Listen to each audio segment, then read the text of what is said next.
नमस्कार साथियों।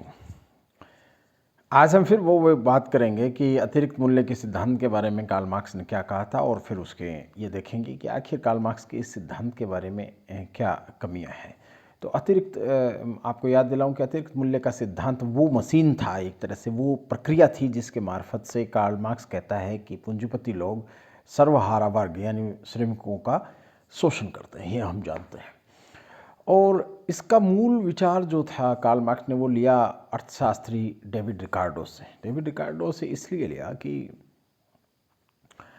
Adam Smith ने, जो कि अर्थशास्त्र के पितामह हैं, जन्मदाता हैं, उन्होंने, माना जाता है उनको ऐसा, उन्होंने ये कहा कि जो चीज़ बाज़ार में बिकती है उसका मूल्य उसमें लगे हुए श्रम या लगी हुई मेहनत या मजदूरी की मात्रा पर निर्भर करता है।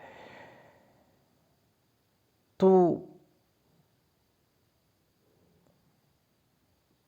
ये जो सिद्धांत था मूल्य का, लेबर थ्योरी ऑफ वैल्यू यानी मूल्य का श्रम सिद्धांत, ये सही नहीं था। सही इसलिए नहीं था कि अगर उतना ही लगा हुआ है जितना मजदूर का श्रम लगा हुआ है, उतनी ही अगर वस्तु की कीमत है, तो फिर मजदूर को मजदूरी दी जाती है किसी वस्तु बनाने के लिए, वो वस्तु फिर ज़्यादा मूल्य में क्यों बिकती है, इसका वो जवाब दे नहीं पाए। तो इसको डेविड रिकार्डो, जो नया एक बाद में आए अर्थशास्त्री और इंग्लैंड के, उन्होंने फिर सुधार किया। उन्होंने कहा कि ये इसलिए ज़्यादा होता है क्योंकि जो मूल्य का जो वस्तु का उत्पादन करता है मजदूर, उसमें और भी कई सारी चीज़ें लगती हैं। मशीनरी चाहिए आपको, औजार चाहिए बनाने के लिए, आपको ज़मीन चाहिए जहाँ पर फैक्ट्री लगती है, और इस तरह कई सारी चीज़ें लगती हैं। इसलिए इसका वो मूल्य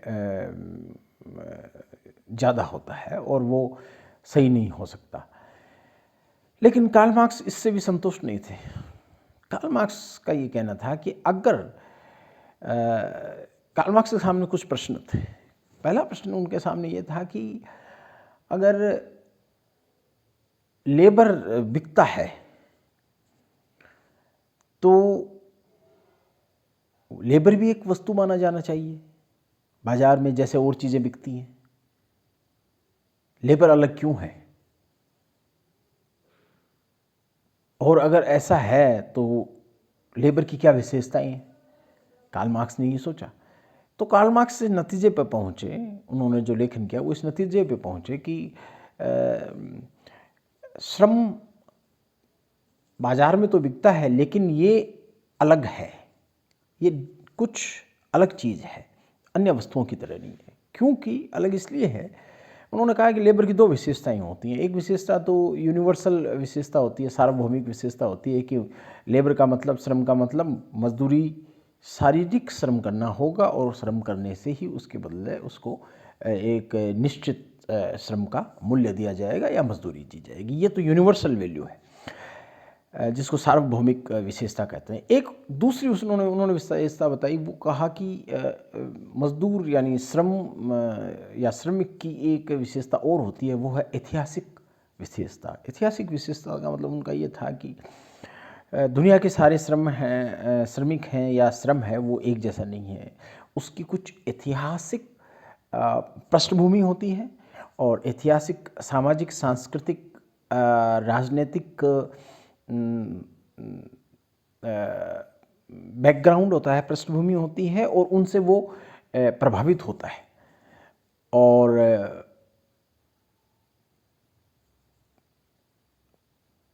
वो बहुत महत्वपूर्ण होता है। और कार्ल मार्क्स के शब्दों में कहें तो उन्होंने कहा कि हर श्रम की ऐतिहासिक विशेषता ये होती है, जो उनका मूल बिंदु था वो ये था कि रिलेशंस ऑफ प्रोडक्शन यानी उत्पादन के संबंधों में उसका स्थान क्या है, पोजीशन क्या है।